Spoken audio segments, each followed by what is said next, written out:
বাংলাদেশের অন্যতম সেরা ক্লাব বসুন্ধরা কিংস এখন কুয়েতে। সেখানে তারা এফসি চ্যালেঞ্জ লিগের বি গ্রুপের ম্যাচে অংশ নেবে কুয়েত সিটি, ওমানের আল শিফ এবং লেবাননের আল আনসার ক্লাবের বিপক্ষে। সাম্প্রতিক সময়ে মধ্যপ্রাচ্যের দেশগুলোর কোনো ক্লাবের বিপক্ষে বাংলাদেশের ক্লাবের প্রথম যে জয় সেটি হলো এই বসুন্ধরা কিংসের কল্যাণে। তারা এফসি চ্যালেঞ্জ লিগের প্লে অফ বাছাই পর্বে সিরিয়ার আল কারামাকে 1-0 হারিয়ে এই গ্রুপ পর্বে খেলার যোগ্যতা অর্জন করে। ঢাকা অবনী অবশ্য পারেনি কোয়ালিফাই করতে।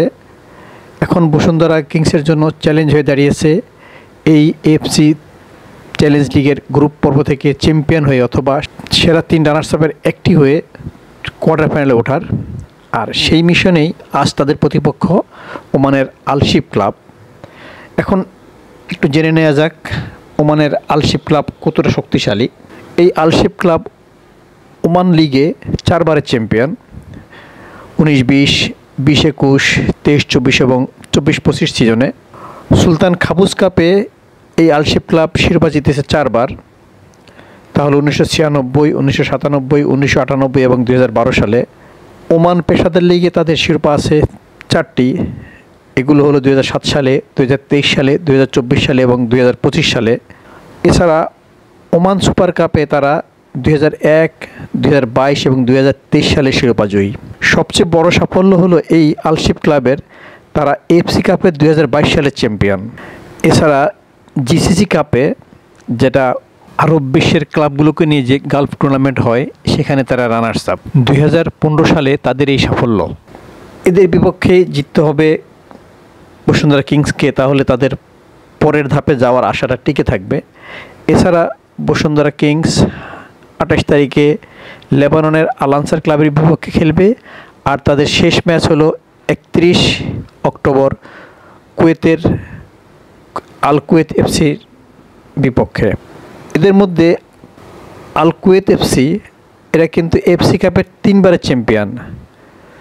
2009, 2012 এবং 2013 সালে তারা চ্যাম্পিয়ন হয়েছে। অন্যদিকে আল আনসার যে ক্লাব, লেবাননের আল আনসার, তারা কিন্তু এফসির আসরে সেভাবে সাফল্য না পেলেও ঘরোয়া লিগে তাদের একচ্ছত্র আধিপত্য। তারা লেবানন প্রিমিয়ার লিগে 15 বারের চ্যাম্পিয়ন, লেবানন এফএ কাপে 16 বারের শিরোপা জয়ী, লেবানন ফেডারেশন কাপে তাদের শ্রেষ্ঠত্ব ছিল 2 বার, আর লেবানন সুপার কাপে তারা 6 বারের ট্রফি বিজয়ী। এফসি চ্যাম্পিয়ন্স লিগে তারা 11 বার খেলেছে, সেটা 1988, 89 থেকে 1997, 98 সাল পর্যন্ত। এর মধ্যে তাদের সর্বোচ্চ অর্জন ছিল কোয়ার্টার ফাইনালে যাওয়া। আর এফসি কাপে তারা 7 বার খেলেছে, অবশ্য কখনই গ্রুপ পর্ব ডিঙ্গাতে পারেনি। এছাড়া এফসির এশিয়ান কাপ উইনার্স কাপেও তারা 2 বার প্রতিনিধিত্ব করেছে, সেখানেও তাদের বিদায়টা গ্রুপ পর্বেই। সেখানে বসুন্ধরা কিংস কিন্তু বেশ পিছিয়ে, তাদের এফসির আসরে কোনো সাফল্য নেই। এফসি কাপের গ্রুপ পর্ব থেকে বাদ, এফসি চ্যালেঞ্জ লিগের গতবার তার গ্রুপ পর্ব থেকে ছিটকে পড়েছে। এবার তারা আল কারামাকে হারিয়েছে। এই আল কারামা কিন্তু এফসি কাপের সাবেক রানার্স আপ। সিরিয়ার এই ক্লাবকে হারানোর পর এখন তাদের মিশন হলো মধ্যপ্রাচ্যের অপর 3 ক্লাব, ওমান লিগের বা ওমানের ক্লাব আল শিফ, লেবাননের আল আনসার এবং আল কুয়েতকে হারানো। যদিও আর্জেন্টাইন কোচের অধীনে দেশি বিদেশি খেলোয়াড়দের সমন্বয়ে যদি বসুন্ধরা কিংস এবার এই 3 ক্লাবকে হারিয়ে গ্রুপ চ্যাম্পিয়ন হতে পারে অথবা সেরা 3 রানার্স আপের একটি হয়ে কোয়ালিফাই করতে পারে, তাহলে সেটা বাংলাদেশের ফুটবলের নতুন আরেকটি মাইলফলক অর্জিত হবে। আরেকটি বিষয়, কুয়েতি ক্লাব এখন এফসি চ্যালেঞ্জ লিগে খেললেও এই কুয়েত কিন্তু বিশ্বকাপে খেলা দল। তারা 1982 সালের স্পেন বিশ্বকাপে খেলেছিল। পরবর্তীতে দেশটির জাতীয় দল এবং ক্লাব ফুটবলের অবনমন হয়, যে কারণে তাদের র্যাঙ্কিং খারাপ এবং তাদের ক্লাবগুলোকে খেলতে হচ্ছে এখন এফসির ক্লাব আসরে সবচেয়ে নিচু স্তরে।